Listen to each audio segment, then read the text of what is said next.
복된 말씀 주시옵소서라는 그런 마음으로 미리 하나님께 감사드리는 거죠. 할렐루야. 주님을 찬양한다는 고백합시다. 할렐루야. 할렐루야. 우리말로 합니다. 주님을 찬양합시다. 은혜가 풍성할지어다. 아멘. 오늘 설교 본문은 아까 우리 사회교구장이 함께 여러분과 교통한 것처럼 요한계시록 7장 1절에서 17절까지죠.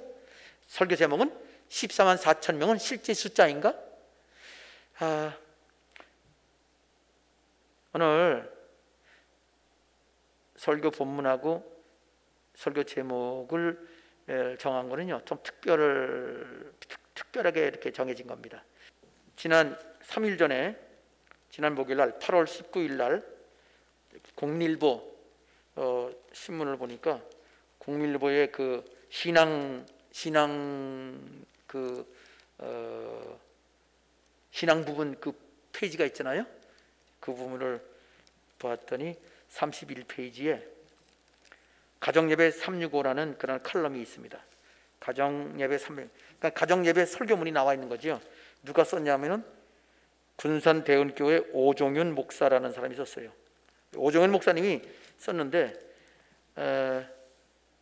그러니까 국민일보에 이걸 쓸 정도면은 열심히 있는 분이에요. 근데 이분이 쓴 가정예배 성도들에게 돕겠다고 가정예배 문을 올린 거지요. 제목이 14만 4천 명은 실제 숫자인가? 이분인 제목을 보고 이걸 다시 여러분에게 이걸 보여드린 거예요. 아주 지금 인터넷에 들어가서 방송실에서 여러분 잘 띄워주고 있어요. 무슨 정예배요?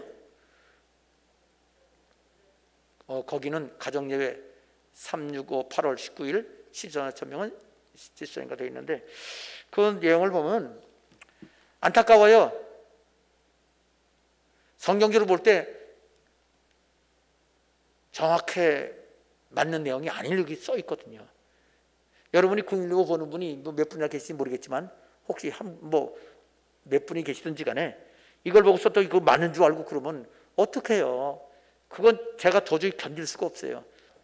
그래서 지금부터 그걸 보겠습니다. 자, 먼저 여기 이분이 쓴 내용을 보면 이렇게 되어 있습니다. 제가 다 읽어봐야 한 3분 정도밖에 안 걸리더라고요. 제가 한번 읽어봤어요. 시간 재보니까 한 3분 정도 걸리는 건데, 그래서 설명이 들어가니까 길어요. 뭐 틀린 거 부분들을 지적하다 보니까 할 수 없지요. 지적 안 할 수가 없습니다. 자, 어떻게 시작됐냐면은 그 가정예배 문은 이렇게 되어 있습니다. 첫 마디에 요한계시록은 상징과 비유, 환상, 숫자 등이 무수히 등장하는 책이라 해석하기가 까다롭습니다. 여러분, 상징과 비유와 환상, 숫자가 있어서 까다로운 거 아니에요. 여러분, 완전히 그냥 젓가락이 그냥 뭐 비실거리면서 걸어오네 그래요. 그런다고 칩시다. 그러면 젓가락이 걸어온다고 생각해요, 진짜? 그럼 뭐가 걸어와요?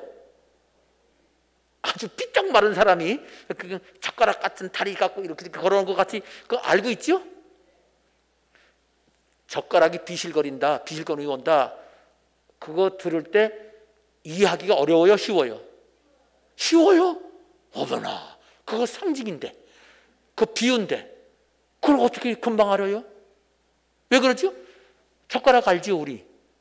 그 다음에 젓가락이 얼마나 가는지 알지요. 그리고 그런 말들을 한 번씩 처음 들은 사람은 뭐가 와? 젓가락이 왜 와? 뭐 그렇게 말을 하겠지만, 짜장면이 오나? 뭐 그 짜장면 그릇에 젓가락 같이 오니까. 그렇지만 몇 번 쓴 사람은 진짜 빼짝 마른 사람이 오는구나 알잖아요. 한 번도 안 들어본 사람은 젓가락이 왜 와? 짜장면 시켰어? 이렇게 잘못 생각할 수 있잖아요.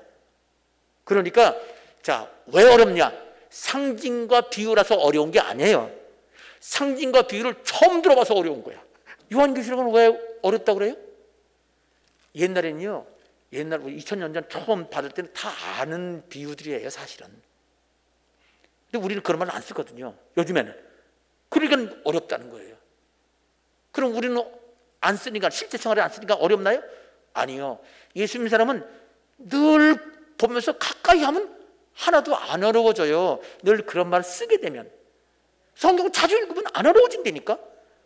근데 보니까 처음 보잖아요. 어렵네? 뭐지? 모르겠어. 덮어버려. 그러면 그다음부터는 영원히 모르는 거예요. 몰라요? 그냥 지나가세요. 어린아이도 자꾸 듣고 자꾸 들어보세요. 아기들 엄마라는 말 가르치다가 몇 번이나 가르쳐요. 따라서 해봐. 엄마, 엄마, 아빠 해봐. 아빠. 몇 번 가르쳐요? 한 번은 가르치고 말아요? 아니요. 수백 번, 수천 번 가르치죠? 그래요. 그렇게 해서 애들은 그냥 엄마, 아빠도 따라서 하고, 서너 살만 되면요, 어른 뺨치게 얘기를 해요. 놀라워. 어떻게 저런 애들이 저런 말을 하나? 따라서 그냥 정확하게 써요. 정확한 그런 상황에서. 대단한 거예요. 사람은 어린아이라도 자꾸 듣다 보면요, 그냥 상징과 비유가 알아집니다. 그런데 예수 그리스도를 믿는 사람들이 성경을 안 봐, 안 읽어, 모른다고 그냥 넘어버려. 아니요, 계속 그냥 읽어가면요 그렇게 알게 돼 있습니다. 자, 그래서 요한계시록은 왜 어렵냐? 상징과 비유가 많아서 어렵다? 아니다. 안 쓰던 말이라서 어렵다. 그러면 어떻게 그걸 그냥 쓸 수 있냐? 성경 여러 번 읽으면 당연히 쓰게 되는 거예요. 그래서 많이 읽으면 된다. 성경을 잘 이해할 수 있다 하는 거 명심하시기 바랍니다. 지금 이게 아주 아무것도 아닌 것 같지만 이거 얼마나 중요해요. 성경 읽어야 한다는 건데 그냥 무조건 어려우니까. 그러고 나서 좀 이상한 얘기까지 나오는데 좀 봅시다. 그 다음에는 결국 지금 보면은 그 다음 얘기를 봅시다. 또 뭐가 되냐면요, 여기 이런 말도 있습니다. 요한계시록에는 특히 상징적인 수법을 즐겨 쓰는 까닭에, 바로 그 첫 번째 그 다음에 이어지는 거예요. 특히 상징적인 수법을 쓰는 까닭에 상징적으로 해석해야 될 경우가 많습니다. 이건 일리가 있어요. 뭐가 있다고요? 제가 지금 뭐가 있다고 그랬어요? 일리가 있다면은 하나는 맞는 것 같아, 하나는 이치에 합당해, 그 말 일리가 있다 그 말이에요. 하나는 이치에 맞는 것 같은데 또 하나는 이치가 안 맞아, 그 말이 일리가 있다는 말이에요. 손바닥은 있는데 손등이 없는 사람이야, 그 일리가 있다고 그래요. 근데 그러면 손바닥도 없는 거지. 그건 오류가 된단 말이에요. 일리가 있단 말은 꼭 다 맞는다는 말이 아니고 그 경우 맞는 경우만 맞고 틀리는 경우도 있다, 이럴 때 일리가 있다는 말을 써요. 그래서 요한계시록은 특히 상징의 수법을 즐겨 쓰는 까닭에 상징적으로 해석해야 할 경우가 많습니다. 왜 일리가 있고 이게 진리가 아니냐 하면은, 일리 있는 말이긴 하지만 이게 올바른 진리가 아닌 이유는, 시편 말씀 볼까요? 시편 23편 봅시다. 시편 23편 보면은 여기 요 말이 왜 올바르다고 할 수가 없는지 알 수 있습니다.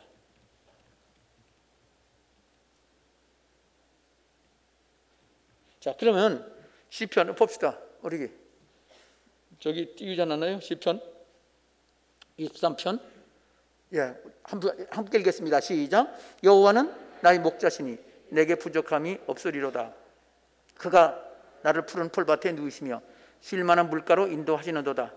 내 영혼을 소생시키시고 자기 이름을 위하여 의의 길로 인도하시는도다. 내가 사망의 음침한 골짜기로 다닐지라도 해를 두려워하지 않을 것은 주께서 나와 함께 하심이라.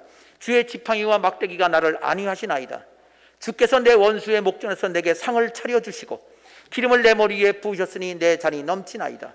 내 평생의 선하심과 인자심이 반드시 나를 따르리니 내가 여호와의 집에 영원히 살리로다. 아멘. 여러분, 시편 23편 아주 유명한 기절이죠? 네, 시편 중에서 제일 유명한 기절이 23편 같아요. 1편 아니면 23편이에요, 그죠? 이 시편 23편 어려워요? 읽은 거 어려워요? 그냥 어렵지 않아요. 읽을 때 엄청 이거 이해하기가 어려워요? 아니로군요. 진짜 어려워서 요한계시록만큼 어렵다는 사람 있어요? 저요 해보세요. 안 들리네. 전부 다 쉬운 거죠? 그런데 봅시다. 여호와는 나의 목자시니, 목자란 말은 양 치는 사람을 목자라고 그러죠? 그러면 우리가 양이 되는 거예요? 우리는 이건 너무 아주 쉬워요. 늘 예수 믿는 사람은 예수는 우리 목자고 우리 양이고 그렇게 늘 들었기 때문에 이건 어렵지가 않아요. 근데 사실 이것도 비유 중에 하나예요. 상징이라고요. 그 다음에 보면은 이제 거기서부터 이제 또 좀 더 새로운 그런 느낌이 들어있는데, 그가 나를 푸른 풀밭에 누인다고 그랬어요. 여러분, 예수님이 여러분을 풀밭에 누우라고 한 적이 있어요? 풀밭에 왜 갈까요? 풀 뜯어 먹으라고. 그렇죠? 양들 풀 뜯어 먹어요. 풀 좀 뜯어 먹었어요? 풀은 안 뜯어. 아이고, 풀 뜯어 먹으면 안 돼, 그죠? 이거는 양 보고 하는 말이지 사람 보고 하는 건 아니잖아요. 풀? 진짜 예수님이 너 풀밭에 누워라, 좀 뜯어 먹어봐라. 그래서 뜯어 먹은 사람 손 들어봐요. 하나도 없네. 그 다음에 쉴만한 물가루인데, 여러분 시내 물가루 들면서 그 물을 이렇게 마시라고 한 적이 있어요? 그런 거 없어요? 우리는 무슨 물 먹어요? 생수 사 먹지. 아니면 정수기 물 받아 먹죠. 수돗물도 안 먹고.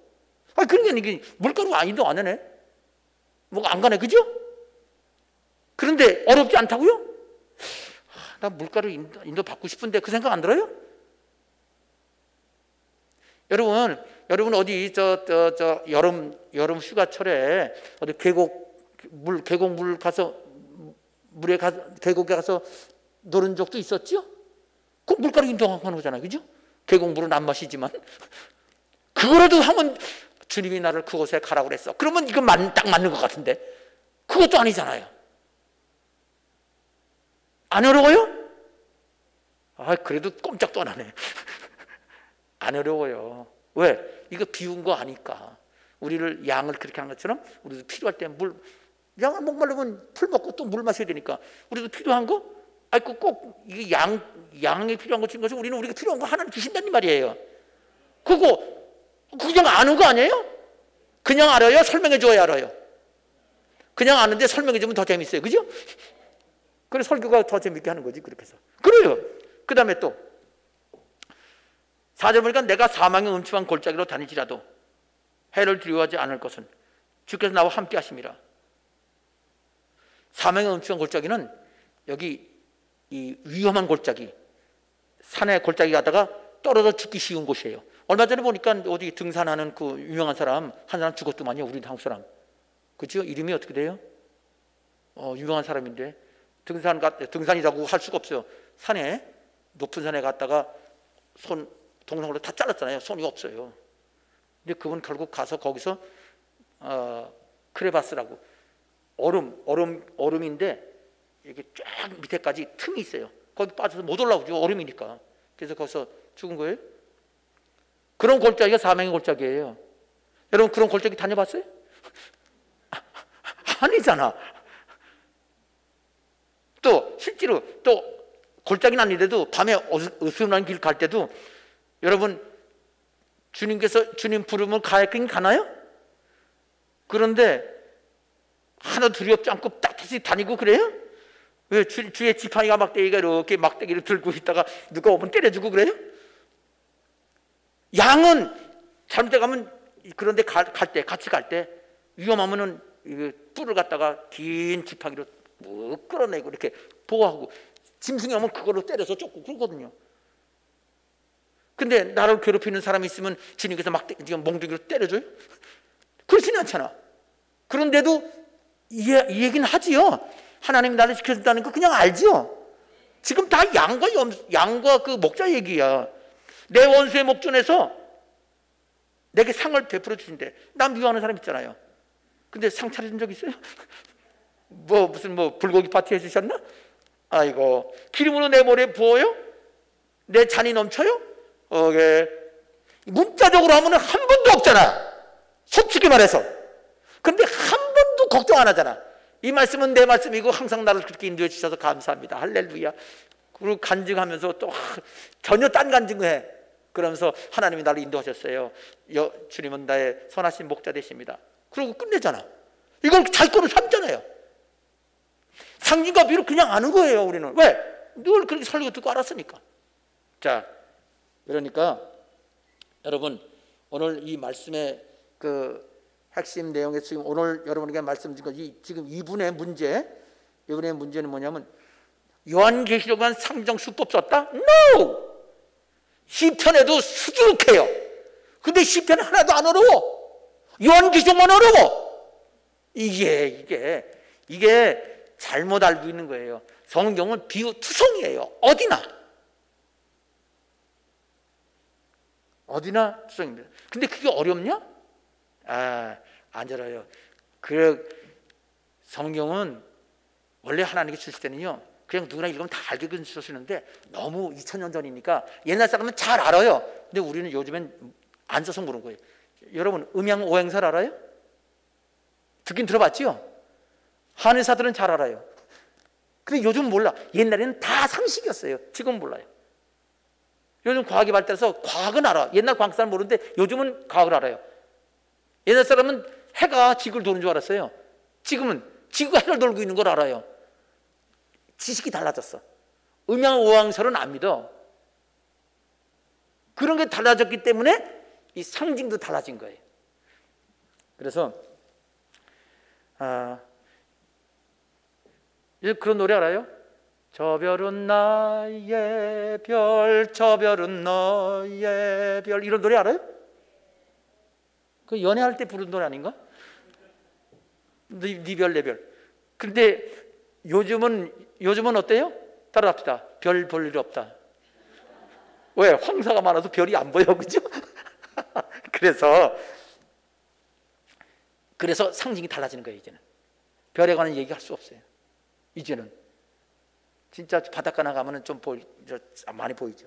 자, 그래서 요한계시록만 상징 수법 썼다? 아니다.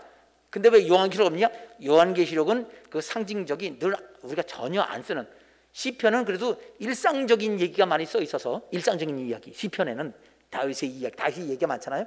그 일상생활 쓰는 얘기이기 때문에 우리가 좀 쉬워요. 요한계시록은 미래에 일어날 일이잖아요. 앞으로 지금 안 일어날 일이고, 그리고 그건 2000년대 쓰는 거잖아요. 그 당시 일도 있지만 그 당시 일과 더불어 미래 일이 이렇게 극단적인 2000년 전과 아직도 이루어지지 않은 미래, 이 이야기가 다 양쪽 이루어져요. 그러니까 옛날 일도 우리는 잘 모르지요. 앞으로 일어날 일도 잘 모르니까 이해가 쉽지가 않은 거예요. 자, 그렇지만 여기서 그러니까 요한계시록만 틀린 게 아니다라는 거 그거 기억할 필요가 있습니다. 자, 이제 여기서 그러면 어떻게 해야 될까요? 요한계시록 이해하려면요, 요한계시록에 있는 내용 전체가 구약성경, 신약성경에 다 있는 거가 거의 대부분, 100%는 아니지만 거의 대부분이 구약과 신약에 있는 게 요한계시록에 다 반복되어 있어요. 그래서 신구약 성경을 다 읽으면요, 요한계시록이 훨씬 쉽게 됩니다. 다시 말해서 요한계시록이 어렵다는 말은 성경 전체 다른 거, 구약과 나머지 신약을 제대로 많이 읽어서 익숙하지가 않다는 말도 되는 거예요. 그러니 사랑하는 성도 여러분, 요한계시록도 많이 읽고 신구약 성경도 많이 읽으시기 바랍니다. 그러면 이해가 돼요. 똑같은 이어지는 거예요. 상징적으로 해석할 내용을 문자적으로 해석하면 전혀 엉뚱한 결론을 얻게 됩니다.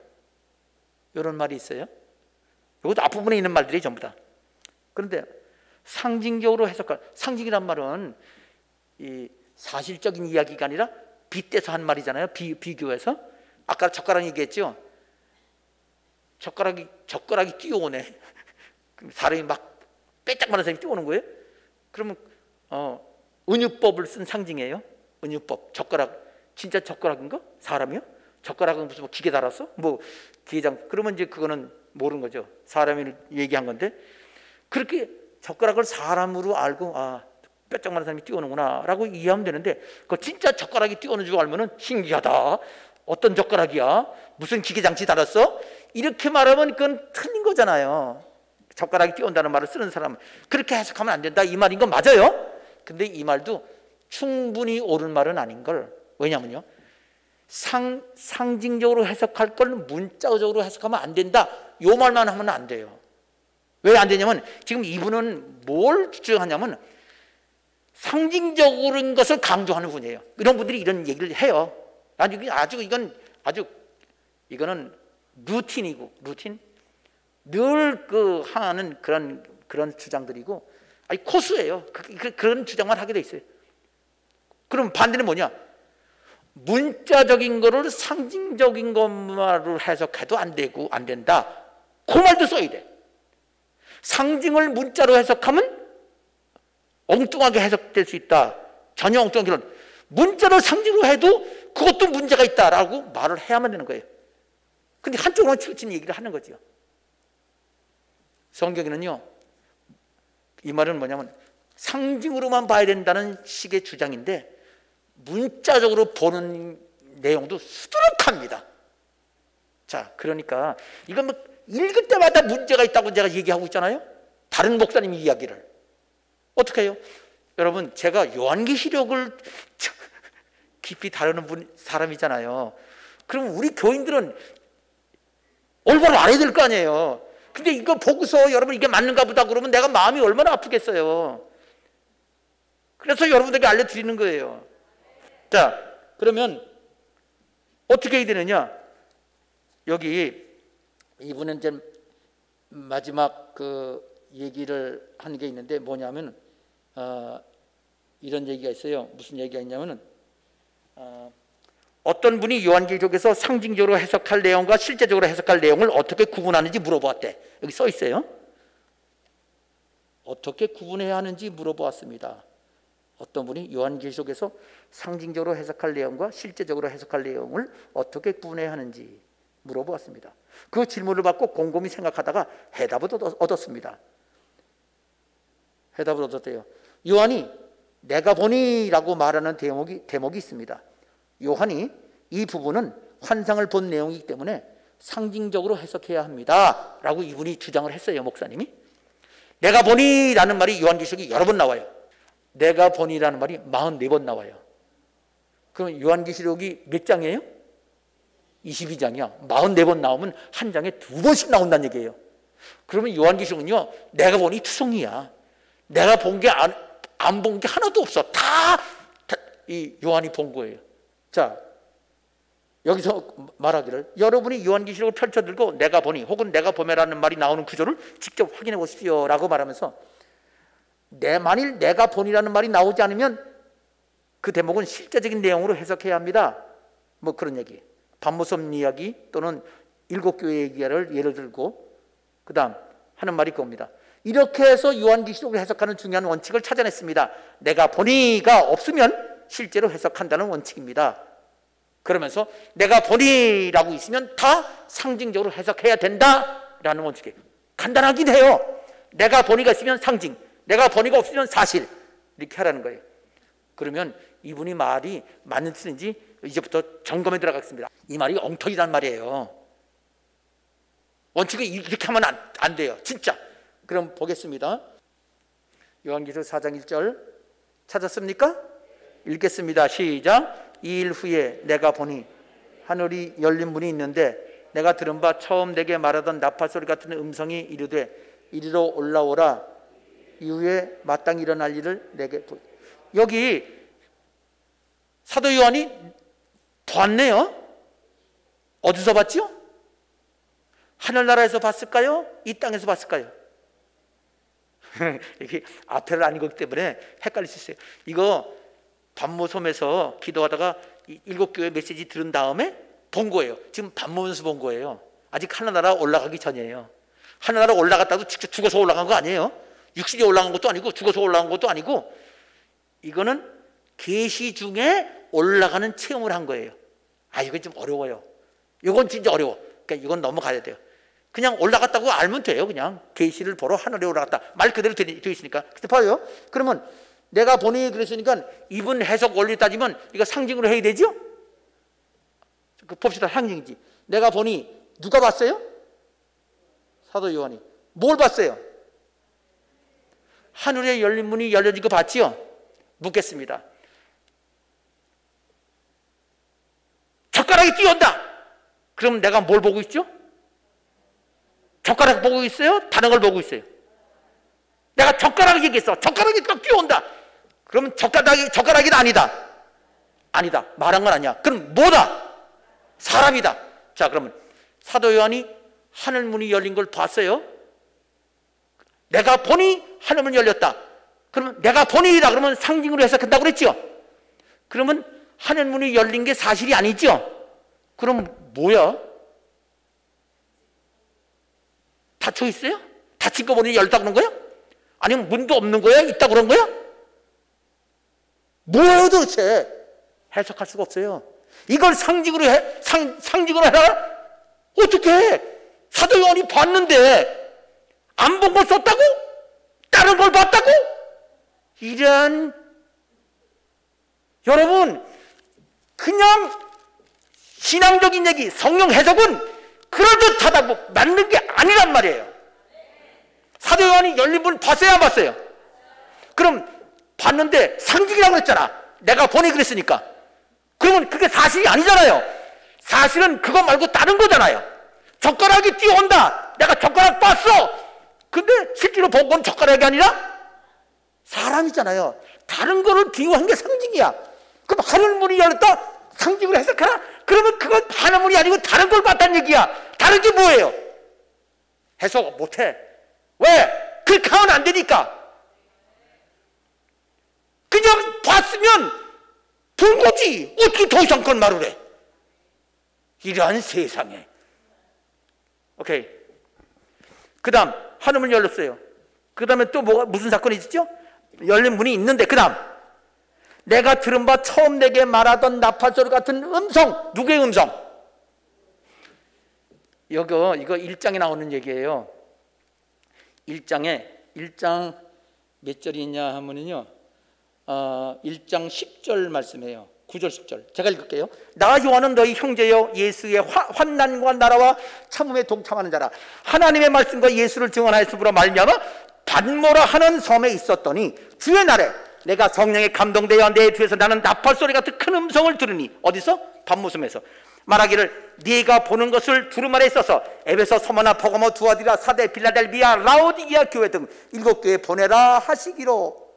내가 돌이켜 음성을 알아보려고 돌이킬 때에 7 금토대를 보았는데 촛대 사이에 인자 같은 이가 발에 끌리는 옷을 입고 가슴에 금띠를 띠고 있었다고 그랬어요. 반모섬에서 7교회 메시지 받기 전에 내가 보니 라는 말은 여기 나오네.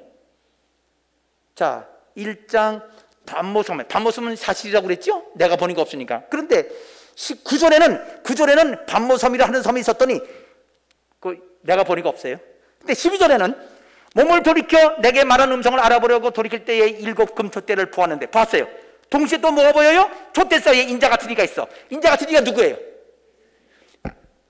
그럼 인자 같은 이가 아니면 인자 같은 이 말고 다른 걸 본 거잖아. 상징이가 보았는데 내가 보니 금토대와 인자 같은 이가 있어. 금토대는 교회를 맞아요. 그건 상징이야. 근데 인자 같은 이는 상징이에요, 사실이에요? 사실이지. 무조건 봤으니 다 상징이다? 아니다. 상징도 있고 아닌 것도 있다. 맞지요? 이걸 어떻게 설명을 하나? 자, 그 다음 그러니까 4장 1절에 다시 4장 1절에 가면 내게 처음 말하던 나팔소리 누구의 소리? 인자 같은 이가 말하고 똑같이 들었어. 사실이에요, 상징이에요? 사실이지. 근데 하늘문이 내가 보니 하늘문이 열리고 소리가 들렸어. 거기서부터 그럼 그 소리도 상징이라고 그래야지. 왕왕왕 소리가 났는데 그걸 나팔소리라고 불렀어? 말이 안 되지요. 실제로는 나팔소리가 들렸으니까 쓴 거지. 5장 11절 봐요. 5장 11절. 자, 함께 읽겠습니다. 시작. 내가 또 보고 들음에 보호자와 생물들과 장로들을 둘러선 많은 천사의 음성이 있으니 그 수가 만만이여 천천이라. 큰 음성으로 이르되 지금을 당하신 어린 양은 능력과 부호와 지혜와 힘과 존귀와 영광과 찬송을 받으시기에 합당하도다 하더라. 아멘. 보세요. 5장 11절을 보니까 내가 또 보았다고 그랬어요.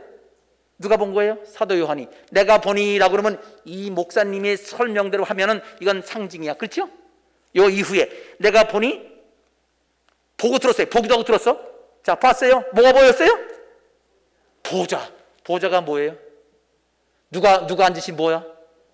하나님이 앉아 계신 보좌.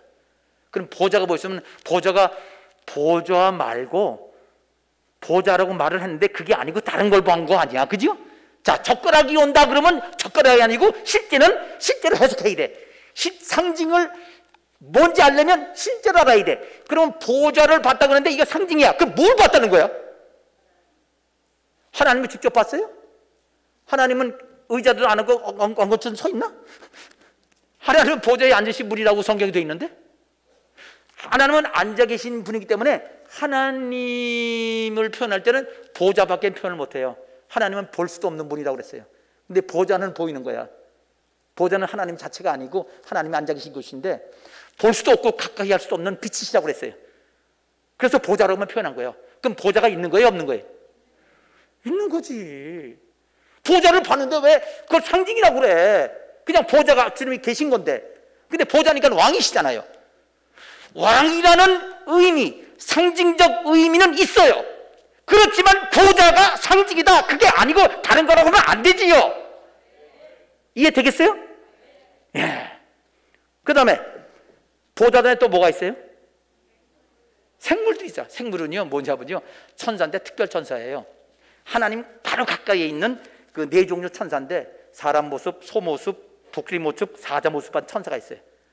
그거는 만물의 대표로서의 천사들이에요. 아주 영광과 권세가 큰 하나님을 가까이서 보조하는 천사들이에요. 자, 그걸 생물이라고 요한계시록은 이거는 나와 있는 걸 제가 그냥 설명하기가 시간 없으니까 넘어가요. 생물들, 천사들이 있는 거예요. 특별 천사들. 그 다음 또 누가 있어요?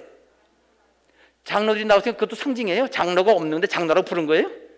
거기 돌비석 3개, 24개 있어가지고 그거 장로라고 부른 거예요? 아니면 장로들 뭐가 있다고 그랬나? 장갑이 놓여 있나? 그거 아니잖아요. 장로가 있는 거 아니에요. 사도 요한이 봤지요? 본 거예요? 그냥 못 본 거예요? 있는 거예요? 없는 거예요? 하늘에서 봤지. 그럼 봤다고 성경은 본 거지. 그거 어떻게 상징으로 해서 그래? 장로는 장로가 아니고 다른 뭐야? 아이고 주여. 또 둘러선 뭐가 있어요? 얼마나 많아?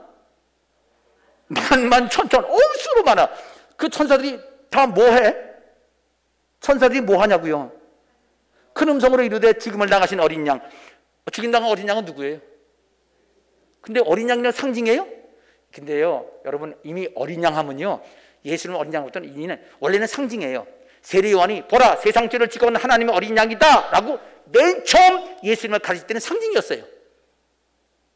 근데 그 다음부터는요, 예수님이 어린 양으로 죽으시고 부활하신 걸 다 알기 때문에 어린 양은 그 다음부터는 의미가 전용돼서 예수님에 대한 별명이 된 거예요.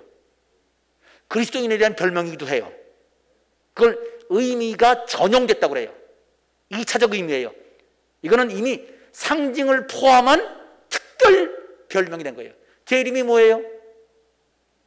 요셉이에요. 원래 이름은 뭐예요? 근영이에요. 그러면 여러분, 요셉이라고 부르면 요셉은 없고 다른 사람인 건 아니잖아요. 요셉이 나지요. 요셉이 변 요셉은 변근영이지요. 같은 거예요. 변 요셉은 내 특별한 별명이에요. 교회 안에서 쓰는 별명. 알았어요? 요셉이라고 그래서 무슨 내가 애굽에 총리했던 건 아닙니다. 내가 별명 됐으니까. 그럼 나보고 총리세요? 아니 나 총리 아니야. 그러니까 어린 양이라고 예수 어린 양은 특별한 별명이에요. 이제는 의미가 예수님을 가르치는 이름이 됐단 말이에요.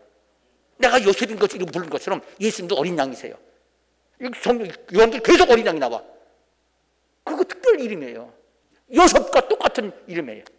변근영의 이름이 변요셉인 것처럼 예수님이 인자 같은 이가 어린 양이라고 그렇게 성경에 부른 것은 상징적인 의미가 특별용으로 의미가 전용된 거다, 전환된 거다 이 뜻이에요.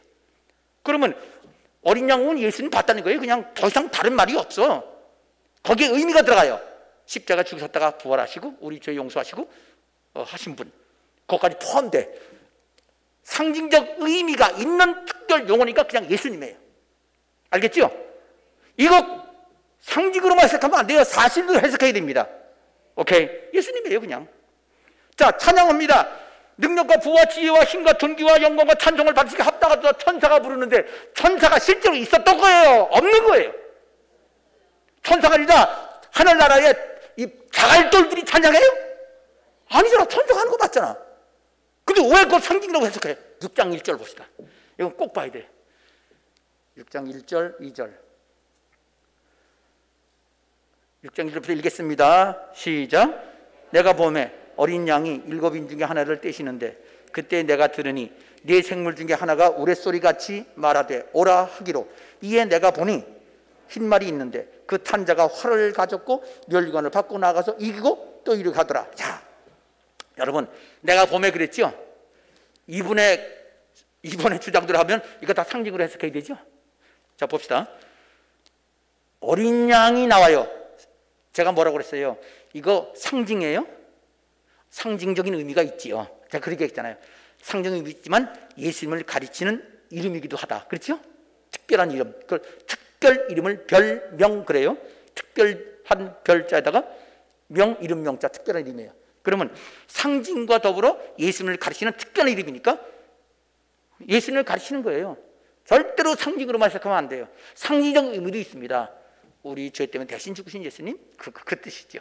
피 흘리시고. 자, 그런데 그 예수님이 7인 중에 하나를 띄우셨대요.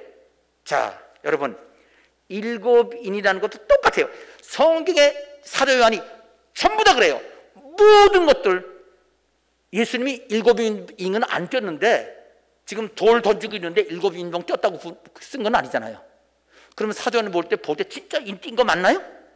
맞지. 그럼 어떻게 딱 해석을 해? 그냥 하나님 보여준 대로 본 거니까. 실제로 예수님이 인복을 띄는지 안 띄는지는 몰라. 순 상징일 수도 있어요. 순 상징이면은 하나를 떼셨다고 그러는데 실제로 뗀 게 아니고 어떤 행동을 하셨는데 인을 띈 것으로 느끼는 거예요. 그럼 순 상징이 돼요. 그렇죠? 젓가락이 온다고 하는데 젓가락이 아니라 사람이 오니까 다른 거란 말이에요. 다른 뭔가 있을 수도 있어요. 내가 왜 이렇게 얘기하냐면요. 그 예를 들 수 있는데 시간 넘어가겠어요. 이거는 그런데 이렇게 썼으니 사도 요한이 우리가 볼 때 사도 요한이 인봉 띄었다고 하는 거는 봤기 때문에 쓴 거잖아요. 그렇죠? 거기에 다른 의미가 있다 할지라도 아까 원리 똑같아요. 사도 요한이 이렇게 봤으니까 이렇게 쓴 거지. 어떻게 안 본 걸 이걸 쓰겠어요? 다른 의미가 있을 수도 있어요. 무슨 말인지 알겠습니까? 그리고 하나님께서 실제로 사도 요한에게 이렇게 보여주긴 했지만 실제로는 이게 아닌데 하나님이 그냥 그렇게 보여줄 수는 있어요. 근데 사도 요한도 본 걸 쓴 거잖아요. 여기 지금 제가 어렵게 설명하는데 더 이상 우리 할 말이 없어요. 그냥 사도 요한 보기에 띈 거예요. 그럼 우리가 만일 계시를 다시 받는다. 우리가 만일 그런 법은 없어요. 사도 요한처럼 다시 한번 똑같이 계시 받으면 우리를 보는데 띈 건 아닌데 내가 띄었다고 씁니다. 이렇게 계시할 수는 없잖아요. 하나님 보여주신 대로 보여주는 대로 쓰는 거니까 그냥 사실로 우리가 받아들여야 돼요. 하나님 더 이상 안 보여주십니다. 그럼 사도 요한이 본 그대로 우리도 그냥 받아야만 그게 말씀을 믿는 거예요. 그 대신 의미도 들어갑니다. 인봉 띄는 의미가 있어요. 예수님의 권리입니다. 하나님의 권리를 행사하는 거예요. 이게 의미입니다. 자, 넘어갑니다. 그때 인봉 하나 뗐는데 네 생물 중에 천사가 하나가 특별한 천사가 우레소리같이 큰 소리로 말하기를 오라! 그렇게 소리쳤어요. 자, 그러면 특별 천사가 소리친 거 사실일까요? 상징일까요? 사실이지. 사도 요한은 그거 보고 쓴 거예요. 영적 의미가 있을까요? 있겠지요. 지금 제가 이런 말 할 때 항상 사실과 의미가 같이 가잖아요. 그런데 사실이 아니라고 할 수가 없어요. 천천만만의 천사가 의미만 있는 게 아니라 의미보다는 사실이 더 중요하죠. 천사가 있으니까 있으니까 썼지. 그거는 하나님의, 천사가 그렇게 많은 걸 보고 뭐냐면 만군의 하나님이라고 그래요. 권세하는 그냥 크신 뜻이 거기 있다. 근데 만군의 하나님이라는 말은 그런 뜻이지만 천사가 많다. 그건 사실 얘기지. 어떻게 그걸 상징으로 얘기를 해요? 천사가, 하늘나라에 천사가 없어요? 있다고 치는 거예요 그냥? 돌들이 많이 있는데 천사가 많다고 보는 거예요?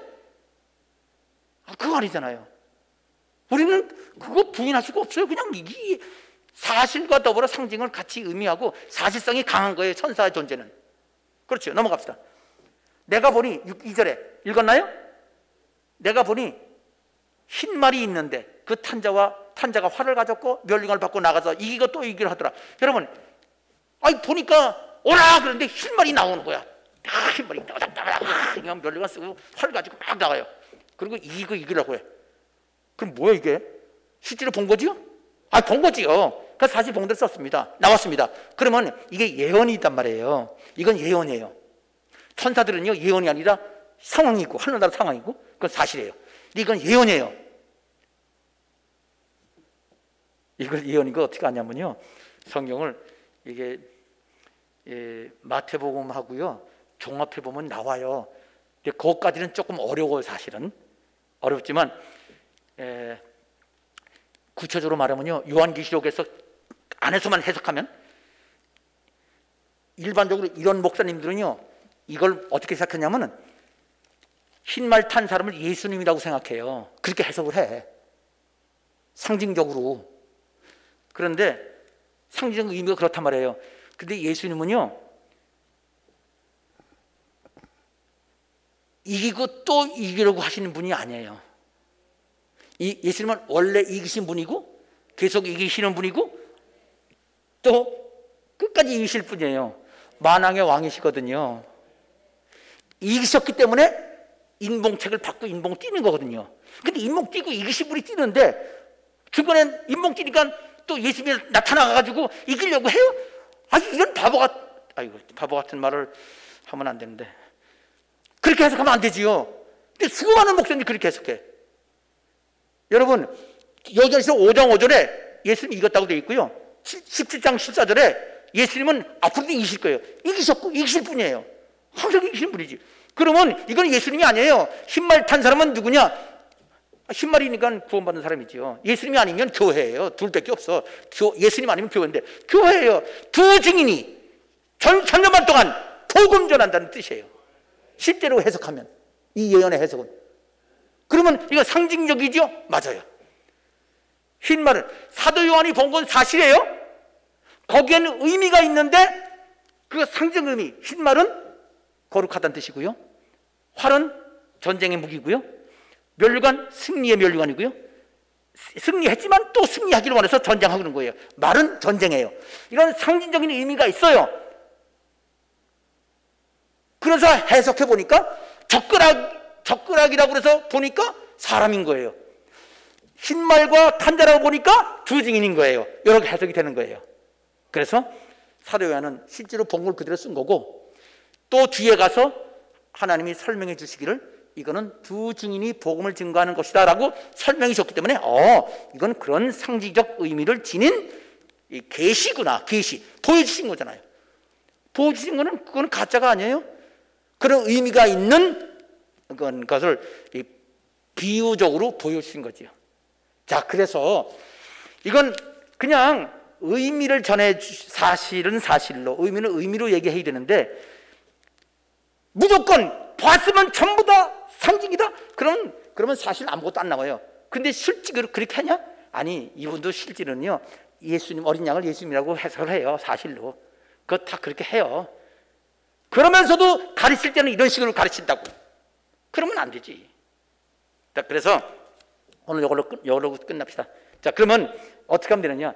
이거요, 어느 때 상징으로 하고 어느 때 그러면 문자로 해석할까요? 여러분 다 알려드렸어요. 해석 원리는 뭐예요? 그렇게 하면 돼요. 그러니까 문맥을 보고 사실이면 사실로 해석하고 문맥에 다른 걸 의미한다 그러면 근데 문맥에 진짜 사도 요한이 말 나오는 거 봤으니까 말 나오는 거 본 건 맞아요. 근데 그 계시적 사실이야. 계시적 사실. 근데 그 예언적 사실은 예언적 사실의 성취 사실. 예언 성취의 사실은 두 증인이에요. 그러니까 조금 사실도 이게 두 가지로 나눠진다 이 말이에요. 아이고 주여, 재밌네. 난 이런 걸 가르칠 수 있어서 재밌어요. 문맥을 따라서 하면 됩니다. 그냥 한마디로 그냥 문맥을 따라서 상징은 상징으로, 문자는 문자로, 또 문자와 상징이 같이 있는 건 문자와 상징으로 같이 하고, 이렇게 거의 다 같이 갑니다. 그렇게 사도 요한이 본 건 사실이고, 근데 사도 요한이 본 거는 상징적 의미가 있고, 상징적 의미는 역사에서 실제로 나타나고, 그렇다고 사도 요한이 헛거 본 건 아니고 하나님이 실제로 보여주신 거고, 그렇게 상징적인 의미가 큰 어떤 다른 비유와 상징을 보여주니까 이건 상징이 크다라는 거를 상징으로 주로 해석할 부분이 이 부분이에요. 그래서 성경은, 요한계시록은 상징으로 해석할 부분도 있고 사실로 해석할 부분도 있고 상징과 사실이 함께 있는 부분도 있고, 그거는 그냥 앞뒤 읽고 그 다음에 해석을 제대로 알면 문제는 없다라는 것을 말씀을 드립니다. 내가 또 한 가지 마지막으로 설명드릴게요. 그럼 13마사는 뭐냐? 13마사는 뭐냐? 요거는 말씀을 드리고 끝내야 되겠어요. 14만 4천은요 사실이면서도 상징적인 의미가 있어요.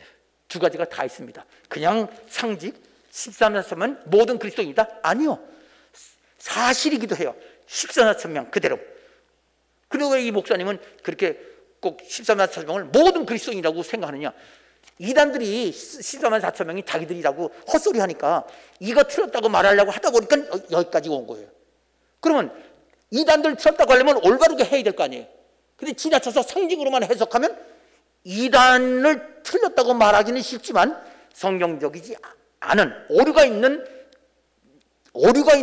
말로 이단을 틀렸다고 하니까 이것도 문제가 되는 거죠. 근데 이 사실과 상징은 다 있다라는 것을 아시면 되겠습니다. 자, 말씀 다 줬습니다. 시간이 너무 많이 걸렸는데요. 그래도 1분 동안은 기도해야 되겠죠. 말씀을 해석하는 법을 깨닫게 해주셔서 감사합니다. 복받기 위해서 요한계시록 많이 읽겠습니다. 그리고 필요한 거 1분 동안 길지 않아요? 짧게 기도하고 말씀 중심의 신앙생활, 요한계시록 많이 읽겠습니다. 몰라도 그냥 읽고 정물이면 물어보겠습니다. 그럼 되지요. 주의 종과 교구장이나 저한테 물어보고, 그리고 기도하면 응답 주십니다. 전도의 열매 맺기로 해서 1분 동안 우리 통성으로 기도하겠습니다. 거룩하신 아버지 하나님 감사합니다. 오늘 요한계시록에 관해서 요한계시록을 상징적인 것만을 강조하면 안 된다는 사실, 상징도 있고 사실도 있고 상징과 사실이 함께 있는 것으로 해석해야 옳다는 사실을 오늘 주의 종이 우리 성도들에게 전했습니다. 아버지 하나님, 사도 요한이 본 게 전부 다 헛걸 본 게 아니고 하나님 보여주신 게 그 모든 보여주신 것들, 사도 요한이 본 것이 사실과 또 상징이 있는 것도 있지만 상징이 있어도 사도 요한이 본 거는 모두 보여준 그대로 봤기 때문에 사도 요한이 하나님 보여준 그대로 본 것을 보지 아니했다고 말을 할 수가 없사옵니다. 그것을 봤는데 그것이 사실인지 상징적인 의미가 큰지 사실과 상징이 겹쳐있는지를 문맥을 통해서 우리 성도들 올바로 깨달을 수 있는 그러한 성도들 되길 원합니다. 하나님 필요한 거 아십니다. 응답 주시고 또 이제 응답받고 좋아할 뿐 아니라 사명으로 살고 전도를 하기 위해서 영혼을 사는 저들 되게 하옵소서. 예수님의 이름으로 기도합니다. 아멘.